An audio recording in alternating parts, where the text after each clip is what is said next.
Okay, good day, everybody. This is Jim Kinney for OptionProfessor.com. This is a special report midweek.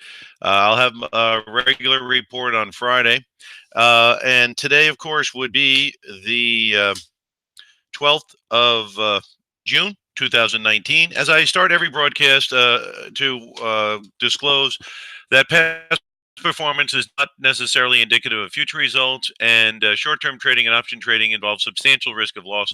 You should be consulting with your clearing firm, your broker, your financial advisor, your good common sense to see if any type of trading is appropriate for your circumstances. Today, of course, as always, I just give you my opinions and my views.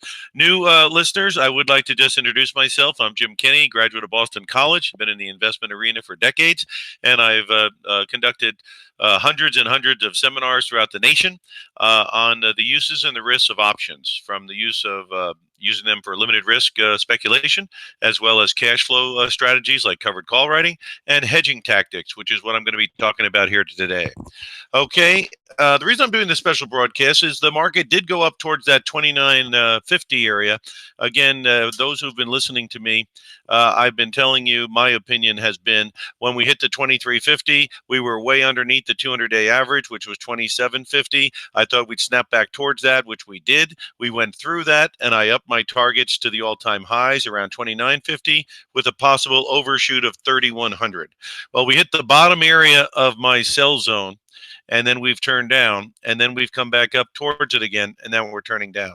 So there seems to be legitimate resistance at the bottom of my sell zone, which is 29.50, which is why I'm talking to you today, particularly about two sectors that have been very good momentum trades and have had very good advances. But of course, every advance comes to some type of at least a temporary stop.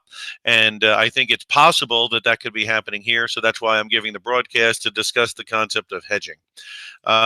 Let's take a look here well, I'm going to go over the general market right now so you guys get an overflow of what's really going on and where my opinion's coming from. One thing I did note here, I heard on the TV, financial TV, that the Fed, once they stop doing tightening, within a year, they tend to do easing. And basically, the only time they didn't do it within the year in the last 6 times they did the cycle was in 2007, and the results of that aftermath wasn't very good. So I would say that the likelihood of some type of rate cut has been increased unless the numbers change dramatically, particularly on inflation. With the Chinese tariffs, some of those products are just beginning to hit shore at the higher price. So the higher prices of those items could hit the inflation numbers in the months ahead. Today's inflation number was pretty benign. Okay, but again, the last 2 times they went into a tightening cycle, 2007 started in 9/18, and 2001, where it started on January 3rd. 1 month returns afterwards. In '07 was positive 1.4, and in '01 was positive 0.1.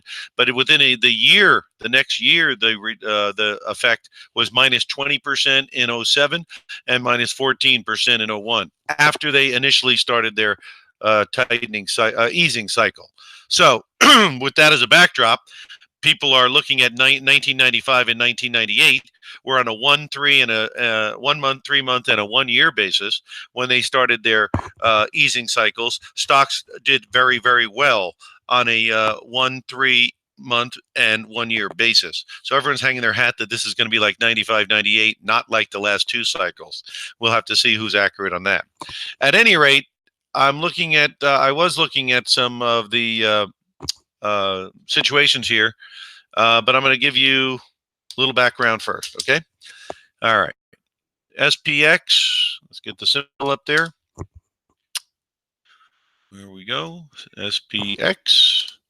And we'll see what the S&P 500 is doing right now. Okay, right now it's down about 4 points, but you can see had a big drop there down to 27.50 about a week or so ago, and then a big bam up to the upside. But you see that resistance area right in the 2900 to 2950 area, still hasn't been able to take that out. We're now trading down towards 2880. 280. Tuesday, sometimes a reversal day. We saw that yesterday. Thursday is sometimes a reversal day. We'll have to see what tomorrow brings. But the things that have made me concerned, look how far back we came back on the S&P. Now let's look at a couple of other indexes that I watch, which is the transportation average. And you may see a little bit of a lag there. So yeah, you can see the rebound here has been much, much less than on the S&P, and I don't see that as bullish. And then basically the Russell. These guys have been pretty good indicators to me. That's why I kind of keep an eye on them. The Russell is 2,000 stocks, mostly domestic and smaller in nature. And the Russell, if it'll be kind enough to come up after I click it here, you can see that's also lagging. You know, see that's the highs up here, had trouble up here, now we're lagging. Now you start getting above 1550, 1600, that's obviously going to change your tune, right? But right now that's not happening, so you have to be concerned about what's happening now, not only what might happen. Okay, so let's take a look at something that I wanted to bring to your attention, which is the two types of sectors that I think there could be some vulnerability in, or at least some stabilization in, because they've run up so high. Let's take a look at them. One is the cloud companies, and the other is the payment processing companies. So let's take a look here, and we'll start out with Adobe. And we'll analyze it a little bit and get an idea of what it looks like. Excuse me. You can see that it had a very big run up, right? And you can see that it went up to 290, came back down to 260, came back up, didn't take out 290, and now it has started to sell off a little bit.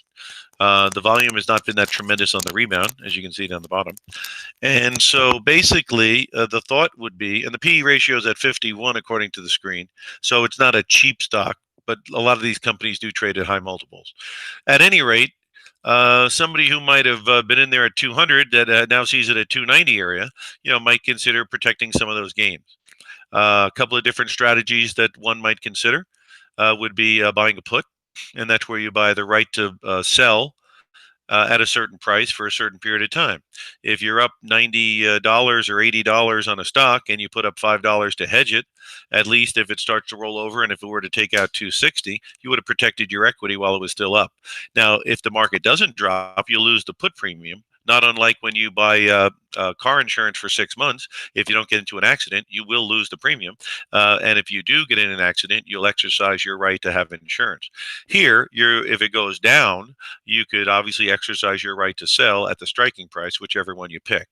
So a married put would be where you take a put position against your stock using some of that capital gain to pay for it. The other type of strategy would be a collar strategy. And that's where you might sell the 290 or the 300 call, take the premium, and then buy a put underneath. That puts a bracket on your equity, which means what?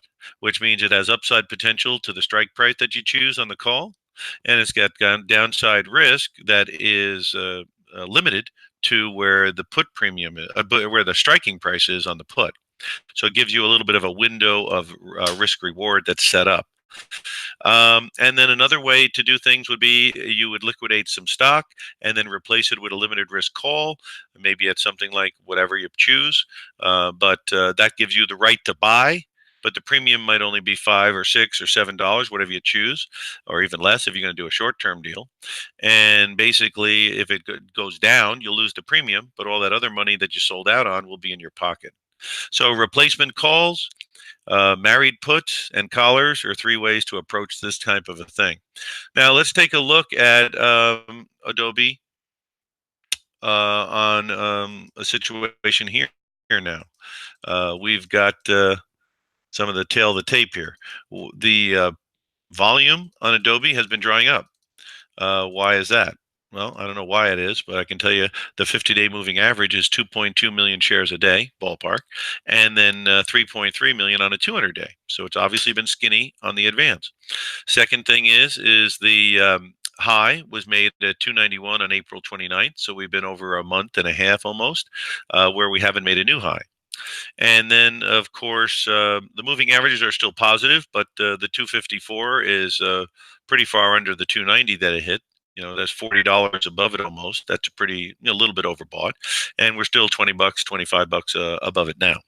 So adding that all together, that's just something that I was looking at as a consideration, something that you might consider if you're looking at some of these things. And if you think that the 2900 area is not going to get taken out on the S&P, and if you think their correction could occur.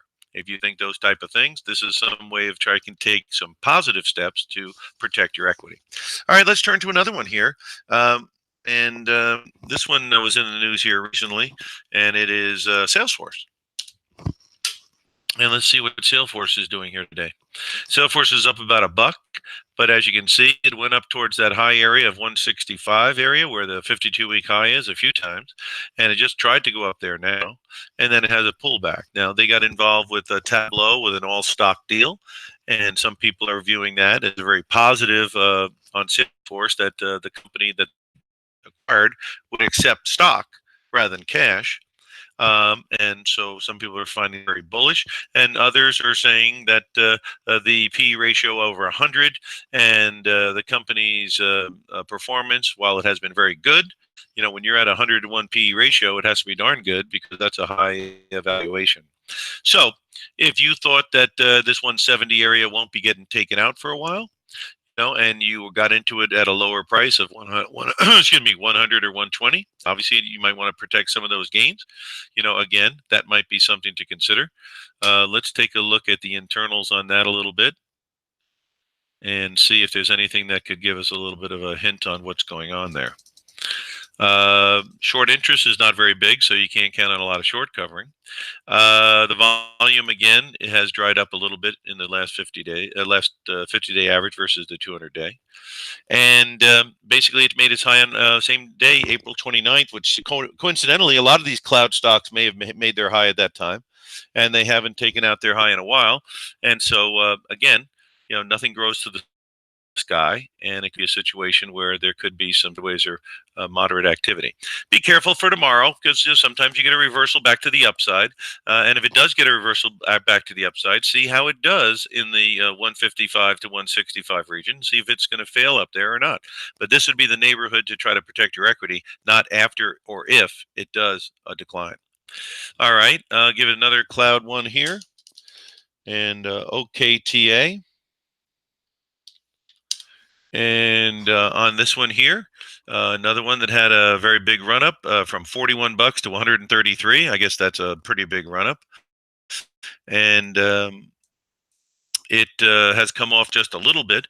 Again, this is a company that, obviously people are very much betting on the future. And again, let's take a look at the Eternals here, because it might give us a little bit of a tip of what's going on. But it obviously has had a very big run up. And so things that have a big run up, obviously are great, but they don't last forever. Short interest here, pretty big, right? Almost 10% short interest. So that's probably fueled this rally a little bit. The volume is pretty flat, on a 50-day and a 200-day. So there's nothing telling me there. But I do see the 200-day moving average at 77. So let me help you with some math on that one. You've got 128 as the current price and 77 as the 200-day moving average. So you got a $51 premium, or in terms of percentages, you are now 66% above the 200-day moving average on a company that looks like it's losing money. So obviously, that's a very much of a buy for the future, buy for whatever is going to be happening down the road, rather than the current circumstance. My feeling is that, again, this thing just made a high here on June 10th. So it is this week it's made its high. So just monitor it a little bit, maybe, huh? And if you don't see it continuing to make new highs, and you want to try to do something to protect some of that profit, again, the three tactics that I mentioned to consider and price out and see if it makes any sense would be the married put, the collar strategy, and the replacement calls. If you have any questions on this type of thing and it's confusing to you and you'd like some explanation, you obviously can turn to your brokerage firm and ask them, or your financial advisor. Or if you'd like to ask me a question, you simply shoot me an email at OptionProfessor, OptionProfessor @gmail.com. I'd be more than happy to try to help you. All right, so let's turn to another one here. And we're going to look at NOW. Okay, let's get the right symbol up here and take a look. There we go, NOW. All right, that company also big move, right? 147 up to 281. Now it's at 269. It's going up a little bit today, but it did come off the highs here pretty good, and that does look like a little bit of a double top up there. So, what's going on here? Let's go take a look at the internals on service now and see if in fact there's something going on here. Again, this is another one that is very much betting on the future. And again, if we don't get through 29.50 on the S&P, if things turn a little bit south and we do break under 27.75 on the S&P, which is around the 200-day moving average, I would think that some of these might come into play on the downside a little bit. There's a big gap on the chart right there between 195 and 210, and did try to fill that gap right there. But let's see what's going on here and get an idea what the volume's doing, get the idea what the moving averages are doing. And here you go. You're at 212 on the 200-day average.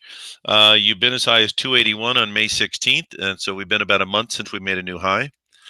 And so from where we are now, which is around 270, and where the 200-day average is now, you are sitting at a premium of about 27% above the 200-day moving average. And you're seeing a volume that is less on a 50-day basis than on a 200-day basis.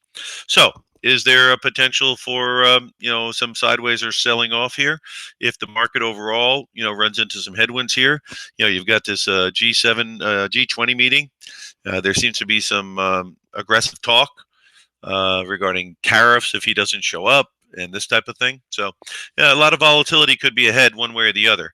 Monitor it though and see what you think.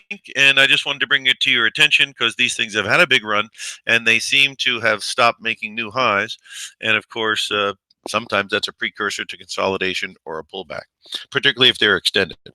Okay, do I have anything else here for you? TWLO. Let's try to take a look at Twilio and see what they look like. Because these things have had big runs, right? All right. So where are they? Where they used to be at 60, now they went to 150. Now they're currently 141. You can see that high point at 150 here, surrounded by lower high points. So again, with the valuation that's not even there because it's obviously a futuristic bet. Let's take a look at what the internals look like as far as volume and moving averages. And let's see here. Hold on. Put the thing back up here. TWLO.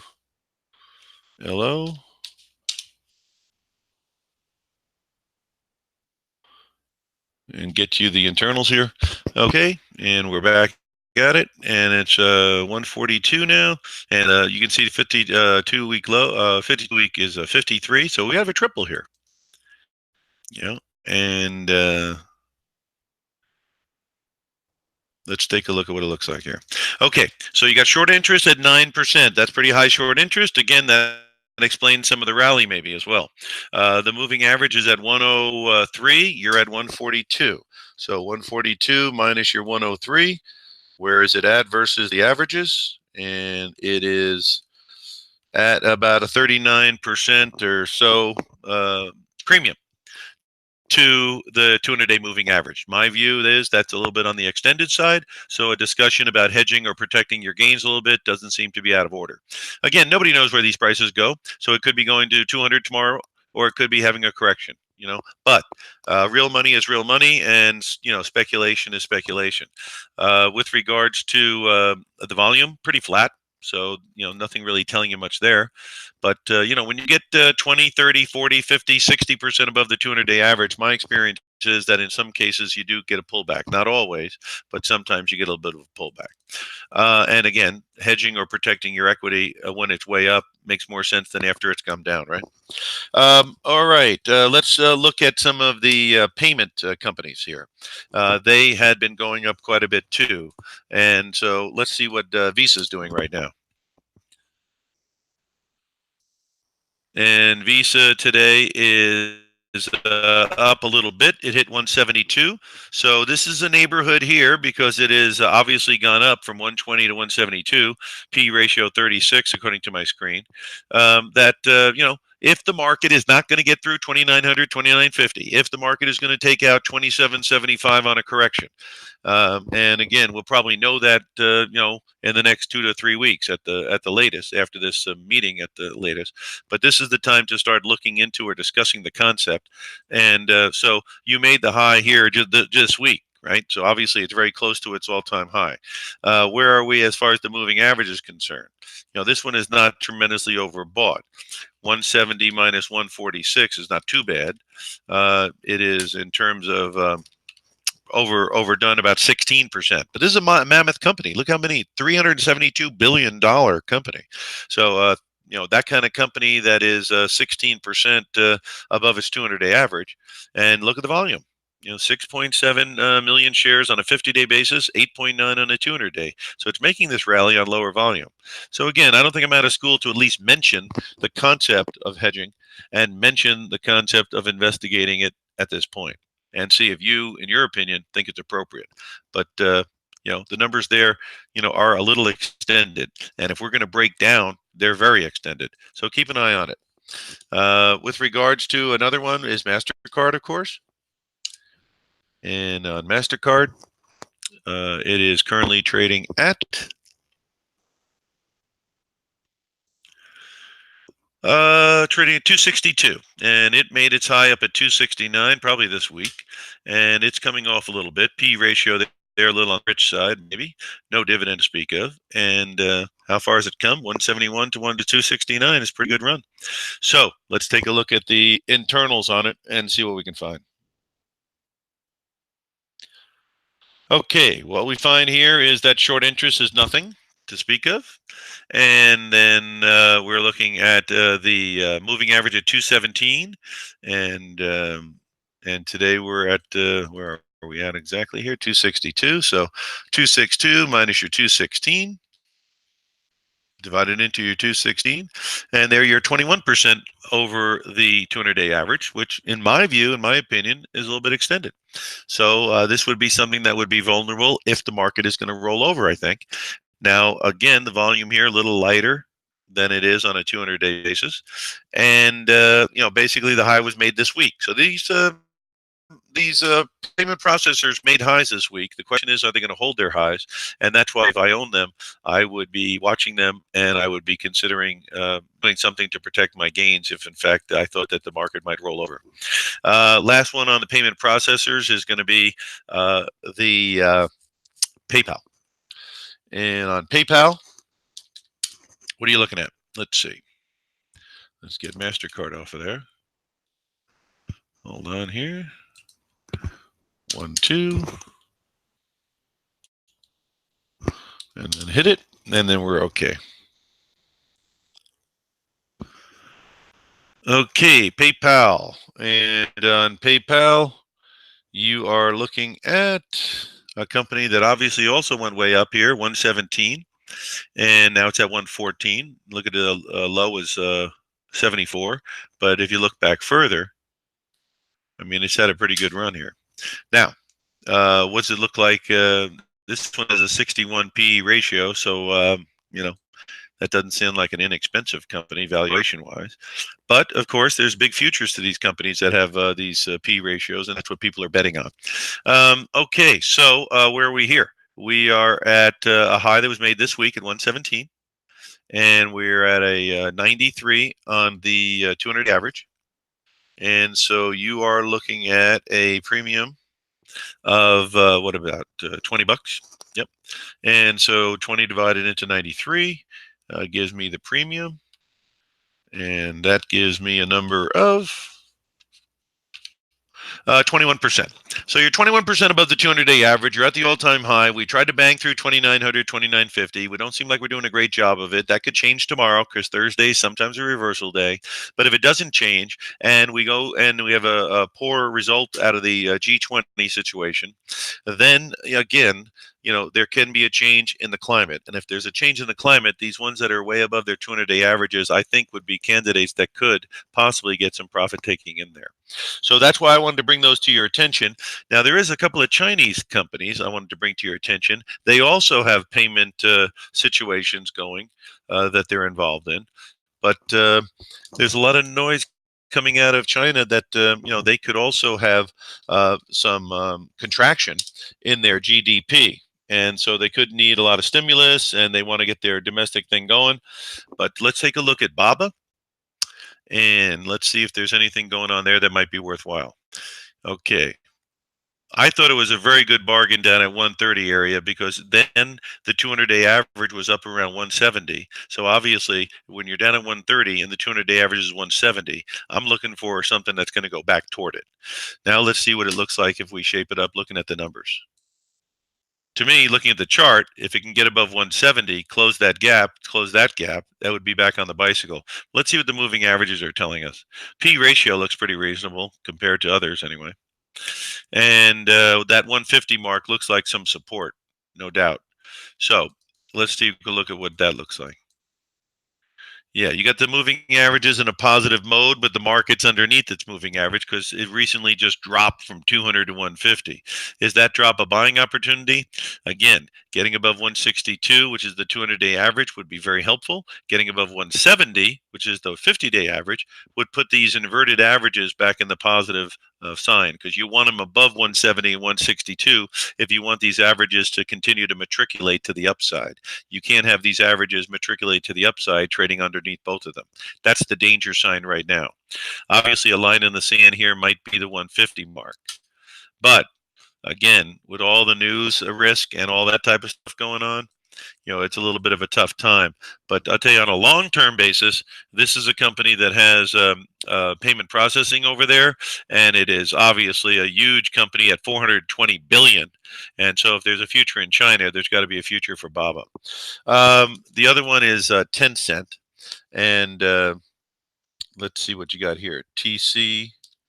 EHY. They got a thing called WeChat, which is a very popular thing over there for trying to do payment processing as well. And so Tencent Holdings here is looking at like 42 on this symbol here. And let's take a look at what the internals look like on it. This thing hasn't moved very much. It's in a range 32.52, so it's not as volatile as BABA. And again, it looks like 40 is a big number for that one to hold on to right now. And let's see, again, though, $416 billion company. These are definitely the heavyweights over there. And 42.46. So, seem like BABA. Get above the 200-day, that would be a good sign. Get above the 50-day, that'd be a good sign. But the volume drying up here a little bit is not that great, unless the volume's drying up because the selling has abated and that the volume is going to pick up now and it's going to be buy volume. Again, get above 42, get above 46, that would get me much more interested in this because, again, going back towards 50 or 60, you have to go through these numbers to get there, right? And again, they are inverted to the upside, which is a positive relationship. But you need to get the market above those two numbers to make sure that those two numbers will continue to rise because they can't do that if the numbers they start feeding in are much less than the numbers they are now, using common sense on the moving average. Okay, well, I did want to come to you here before the end of the week.